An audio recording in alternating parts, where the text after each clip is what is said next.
हाय, मैं हूं अनूप कुमार और आपका इस चैनल पर स्वागत है। आज का टॉपिक है प्रकाश का प्रकीर्णन। What is scattering of light. पिछले वीडियो में मैं आपको बताया था कि 12 कक्षाओं तक प्रकाश से संबंधित 8 घटनाओं को पढ़ना है। घटना फेनोमेना, घटना मतलब फेनोमेना, फेनोमेना। तो 8 घटनाओं को पढ़ना है, जिसमें से 10वीं कक्षा तक 4 घटना को पढ़ना है और उसमें से भी मैं प्रकाश का परावर्तन, प्रकाश का अपवर्तन वीडियो बना चुका हूं। आज हम लोग पढ़ेंगे प्रकाश का प्रकीर्णन और अगले वीडियो में पढ़ेंगे प्रकाश का वर्ण विक्षेपण। तो चलिए शुरू करते हैं प्रकाश का प्रकीर्णन। तो क्वेश्चन है, प्रकाश के प्रकीर्णन से आप क्या समझते हैं। इसी प्रकार से जो यहाँ आंसर लिखा गया है, मैं अच्छा आंसर लिखा हूं ताकि आप हूबहू इसको याद करके एग्जाम के पॉइंट ऑफ व्यू से इंपॉर्टेंट है, एग्जाम में आप हूबहू लिख सकते हैं। नोट कर लीजिएगा केवल। देखिए, ये जो क्वेश्चन है क्या क्या पूछे जा सकते हैं। तो प्रकाश के प्रकीर्णन से आप क्या समझते हैं, प्रकाश के प्रकीर्णन की व्याख्या कीजिए, प्रकाश का प्रकीर्णन क्या है, ऐसा क्वेश्चन आएगा। की पॉइंट्स क्या है, प्रकाश का प्रकीर्णन क्या है, प्रकाश के परावर्तन, प्रकाश के अपवर्तन और प्रकाश के वर्ण विक्षेपण का हर कोई चित्र बनाता है, पर प्रकीर्णन का कोई नहीं बनाता। मैं आपको आज बहुत बढ़िया प्रकाश के प्रकीर्णन का चित्र भी बना के दिखाऊंगा कि इन्वायरमेंट में ऐसा होता है। ठीक है, इसको एक्सप्लेन करने के लिए मैं एक दूसरा परिभाषा भी बताऊंगा, उसे भी आप ध्यान रखिएगा। चलिए तो इसको पहले समझते हैं।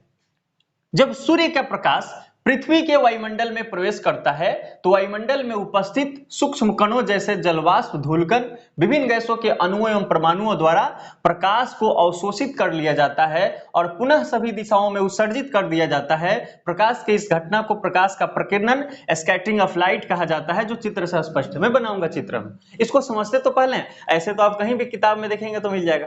समझना है कि ये क्या है। तो देखिए, स्पष्ट रूप से कहा है, जब सूर्य का प्रकाश पृथ्वी के वायुमंडल में, तो जानते हैं पृथ्वी का वायुमंडल क्या है। तो पृथ्वी का जो वायुमंडल है, आपको पता है, जैसे यहां हम सन लेते हैं और सन जो है पृथ्वी के लिए ऊर्जा का सबसे बड़ा स्रोत है। ये पृथ्वी हो गई हमारी, अर्थ हम इसको ले लेते हैं। अर्थ से 1600 किलोमीटर की ऊंचाई तक, ये एनसीईआरटी के डेटा है, आप इसे याद रखिएगा। पृथ्वी की सतह से 1600 किलोमीटर की ऊंचाई तक हवा का एक आवरण है और इस हवा में क्या क्या है, नाइट्रोजन है, आयतन के हिसाब से 78%, ऑक्सीजन कितना है 21% और कार्बन डाइऑक्साइड कितना है 0.04%। ये आयतन के हिसाब से, इसको भी ध्यान रखना, आयतन के हिसाब से विभिन्न प्रकार के गैस इस वायुमंडल में उपस्थित है। साथ ही साथ जब आपको पता है सतह पर सूर्य का प्रकाश पड़ता है तो जल 100 डिग्री सेल्सियस पर वाष्प बनता है। वास्तव में जलवाष्प भी है, क्योंकि बहुत सारे गैस ऊपर जाते हैं, संघनन की दर बारिश होती है, तो यहां जलवाष्प भी है। इतना धूल कण उड़ता है तो छोटे छोटे कण भी है। इसका मतलब यही है कि इस इन्वायरमेंट में, इस पृथ्वी के वायुमंडल जो है, इस वायुमंडल का संघटन जो है, बहुत सारे इसमें छोटे कण है, सूक्ष्म कण है, सूक्ष्म कण है, बहुत सारे सूक्ष्म कण है। तो ये हमने सूक्ष्म कण बना दिया, सूक्ष्म कण। और उस सूक्ष्म कण किसको किसको बोल सकते हैं, जलवाष्प होगा, धूलकण होगा, विभिन्न गैसों के अणुओं एवं परमाणुओं, नाइट्रोजन, ऑक्सीजन, ये विभिन्न गैसों के अणुओं एवं परमाणुओं द्वारा प्रकाश को अवशोषित कर लिया जाता है। जब सूर्य का प्रकाश ऐसे आता है इन्वायरमेंट में, जैसे इन किया, तो यहां अर्थ तक पहुंचते पहुंचते ये जो बहुत सारे जो छोटे छोटे कण है उसको अवशोषित कर लेते हैं। और क्या करते हैं, अवशोषित कर लेंगे तो फिर क्या, कितना अवशोषित करते जाएं, करते जाएंगे करते जाएंगे। क्या ऐसा पॉसिबल है कि आप रोज खाते जाएं खाते जाएं खाते जाएं खाते जाएं और बाहर निकालने का कोई सिस्टम ना हो, तो रखेंगे कहां। तो दरअसल होता क्या है कि हम खाते हैं फिर उसको बाहर भी निकालते हैं। दरअसल ऐसा ही है, लाइफ का नियम है ये, कि ये जो छोटे कण हैं वो उसको उत्सर्जित भी करेंगे। इसको अगर हम सूक्ष्म कण कहें, सूक्ष्म कण छोटा कण है, सूक्ष्म कण जो है प्रकाश को क्या करेंगे, पुनः उत्सर्जित कर देंगे और सभी दिशाओं में उत्सर्जित करेंगे, एक दिशा में नहीं, सभी दिशाओं में, सभी दिशाओं में। इधर से हम मानते हैं कि इधर से आया लाइट आया, प्रकाश की कण आ रहा, मैं चित्र बना रहा, और एक बहुत, ये प्रकाश ही है, इसको प्रकाश का किरण मानना है, मतलब प्रकाश की किरण बहुत मोटा है, उसमें से अधिकांश भाग उसी दिशा में चला जाएगा। अधिकांश भाग, मैं अधिकांश भाग बोल रहा हूं, प्रकाश का अधिकांश भाग उसी दिशा में सीधे जाता है और बहुत सारे दिशाओं में थोड़ी मात्रा में उत्सर्जित हो जाता है। फिर आगे छोटा कण मिलेगा, फिर उसके साथ भी वही होगा, तो इधर थोड़ा सा ज्यादा जाएगा, बाकी इधर पे। अब आप क्या देख रहे होंगे कि प्रकाश का जो कण है, कि प्रकाश जो है वो सभी दिशाओं में उत्सर्जित कर दिया जा रहा है। तो इसी घटना को हम बोलते हैं प्रकाश का प्रकीर्णन। रिवाइज करते हैं, अब तक हमने क्या पढ़ा? अब तक हमने यही पढ़ा है कि पृथ्वी का एक वायुमंडल है, इस वायुमंडल में बहुत सारे सूक्ष्म कण हैं।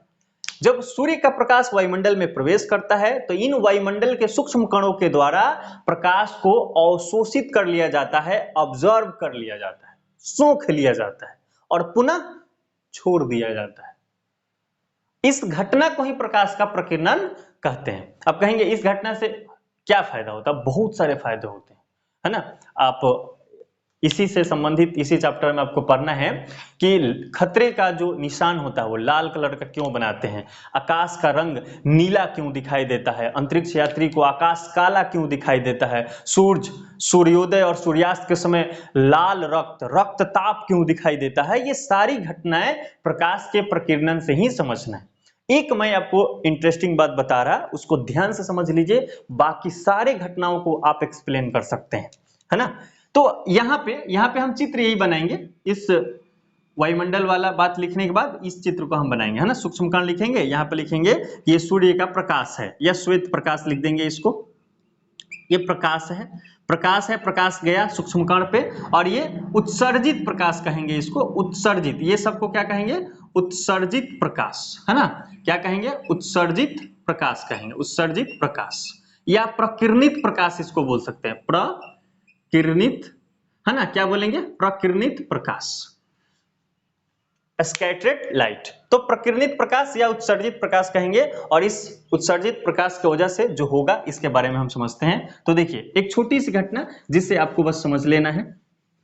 अब तक हम लोगों ने जो पढ़ा है इसको सरल शब्दों में मैं एक घटना से आपको समझाना चाहूंगा। इस घटना को आप अगर समझ गए तो समझिए कि आपको स्पष्ट रूप से प्रकीर्णन समझ में आ गया।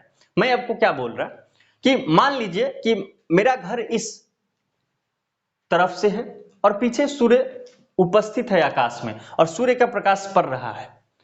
तो मेरे गेट के सामने अगर बहुत सारा सामान रखा हुआ है तो वो हमें साफ साफ दिखता है।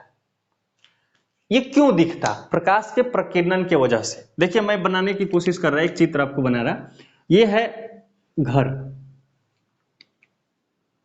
और यहां मानते हैं कि सूर्य का प्रकाश है। अब सूर्य का प्रकाश यहां आएगा, प्रकाश आएगा और रिफ्लेक्ट हो जाएगा, परावर्तित हो जाएगा, यहां भी पड़ेगा प्रवर्तित हो जाएगा, यहां भी पड़ेगा प्रवर्तित हो जाएगा, लेकिन यहां जब पड़ेगा तो ये सीधा निकल जाएगा, है ना। सीधा निकल जाएगा कि नहीं? बोलिए इधर अब क्या हो रहा? तो प्रकाश तो इधर जा रहा है, तो इस इधर प्रकाश उपस्थित है, किंतु अगर हमारा गेट यहां पे है और यहां पे अगर हम कुछ भी रखे हुए हैं तो ये हमें दिखता है।